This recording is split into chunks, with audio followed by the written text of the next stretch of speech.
हिमाचल प्रदेश के पूर्व मुख्यमंत्री एवं नेता प्रतिपक्ष जयराम ठाकुर ने विधानसभा में मुख्यमंत्री सुखविंदर सिंह सुक्खू द्वारा पेश किए गए बजट 2026-27 की कड़ी आलोचना की। उन्होंने कहा कि बजट केवल घोषणाओं का पुलिंदा है और इसमें वास्तविक विकास या आम जनता के हित के लिए कोई ठोस कदम नहीं है।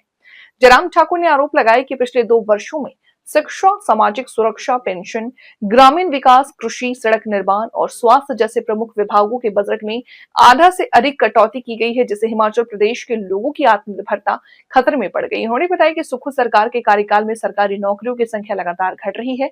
पूर्व भाजपा सरकार के समय कोविड महामारी के बाद भी सरकारी नौकरियों का रिकॉर्ड उच्चतम स्तर पर था, लेकिन अब 2025 में कुल नौकरियां घट करके 1,75,589 रह गई है, यानी 3 साल में लगभग 15,000 नौकरियां कम हुई हैं। देखिए, पहली बात तो एक जिस आंकड़े को उन्होंने पहले दिन से पकड़ा और उस पर लगातार झूठ बोल रहे हैं कि भारतीय जनता पार्टी की सरकार के दौरान 76,000 करोड़ रुपए का ऋण पहुंचा था। फाइनेंशियल ईयर का जिक्र कर सकते हैं। अक्टूबर के लास्ट में कोड ऑफ कंडक्ट लगने के पश्चात अक्टूबर, नवंबर, दिसंबर, जनवरी, फरवरी, मार्च की जो रेवेन्यू डेफिसिट ग्रांट का जो हर महीने का जो शेयर आता था, वो शेयर किसने खर्च किया? वो किया प्रदेश की सरकार। इसलिए जो आंकड़ा ये बोल रहे हैं कि 17,000 करोड़ रुपए, 17,000 करोड़ नहीं, अगर उस आंकड़े को आप पूरा जोड़ेंगे तो वो आंकड़ा लगभग 30,000 करोड़ के लगभग पहुंचता है। तो एक तो आंकड़ा वो है जिस आंकड़े को लेकर के गलत बोल रहे हैं, और जो ऋण की जो बात कर रहे हैं, ऋण की 76,000 करोड़ की जो बात कही है उन्होंने, तो पहली बात तो मैंने रेवेन्यू डेफिसिट ग्रांट की कही आपको कि रेवेन्यू डेफिसिट ग्रांट जो है 17,000 करोड़ नहीं, लगभग 30,000 करोड़ के करीब करीब जो है कांग्रेस की गवर्नमेंट को मिली, और इस महीने तक उनको रेवेन्यू डेफिसिट ग्रांट अभी तक मिल रही है। अब बात आती है जो ऋण की बात कर रहे हैं कि 76,000 करोड़ आपने ऋण लिया। मेरा एक्चुअल ऋण जब मैंने एग्जिट किया था, जब गवर्नमेंट से हम बाहर हुए, तो 69,000 करोड़ के करीब था। 6,500 करोड़ रुपए की जो लिमिट हमारी लोन की बची हुई थी, वो हमने नहीं ली। और कांग्रेस की सरकार बनने के बाद दिसंबर में जैसे शपथ ली उन्होंने, 11 दिसंबर को शपथ ली, दिसंबर के महीने में, जनवरी के महीने में, फरवरी के महीने में और मार्च के महीने में उन्होंने वो 6,500 करोड़ रुपए का जो लिमिट बची थी वो ली। फाइनेंशियल ईयर का मेरे खाते में कैसे आएगा? फाइनेंशियल ईयर भले ही वो 2022-23 था, लेकिन जो लिमिट हम छोड़ गए थे, ऋण की लिमिट छोड़ गए थे 6,500 करोड़ रुपए की, वो एग्जॉस्ट ने की और उसको हमारे खाते में डाल रहे, जबकि वो ने अपने इसके लिए जो है इस्तेमाल की, अपने समय के लिए इस्तेमाल की। तो इसलिए आंकड़ा दूसरा गलत ये।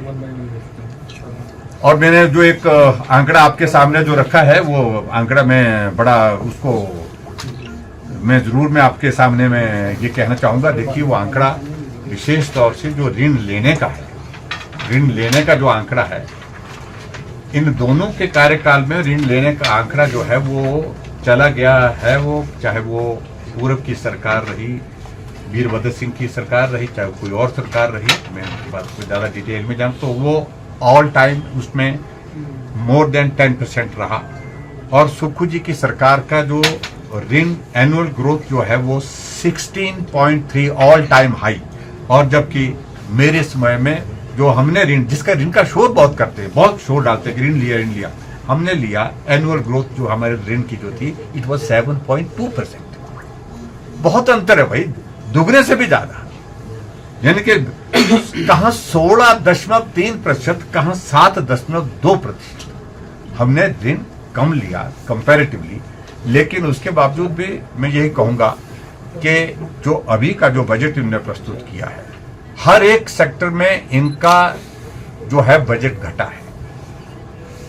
सब्सिडी का बजट इनका आधे से भी कम हो गया है, लेकिन कह रहे हैं कि 300 यूनिट बिजली हम फ्री देंगे। सोशल वेलफेयर में बजट जो है लगभग 40% से भी ज्यादा इनका कम हुआ है, लेकिन उसके बावजूद भी कह रहे हैं कि हम जो है 1 लाख महिलाओं को जो है वो वो जो बीपीएल परिवार से नीचे की है उनके लिए 1500 रुपए देंगे। ये कैसे हो सकता है? ना पहले कर पाए हैं जो गारंटियां दी थी, ना ही अब वो कर पाएंगे।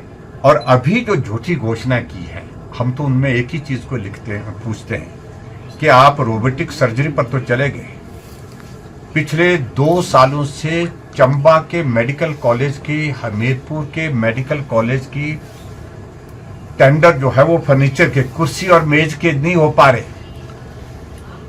वो नहीं ले पा रहे।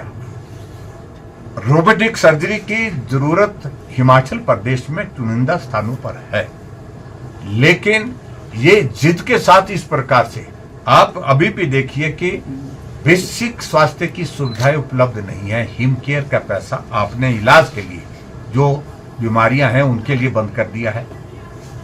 आपने सारा योजना का पैसा देना बंद कर दिया है, लेकिन उसके बावजूद अब रोबोटिक सर्जरी जो सिलेक्टिवली सभी बीमारियों के लिए नहीं, कुछ एक बीमारी के प्रोसीजर के लिए इस्तेमाल की जाती है, और उसमें और भी टेक्नोलॉजी लैप्रोस्कोपिक उसमें आ गई है, वो बहुत बेहतर परफॉर्म कर रही है। कम कॉस्ट पर आप बहुत बेहतर ट्रीटमेंट कर सकते हैं।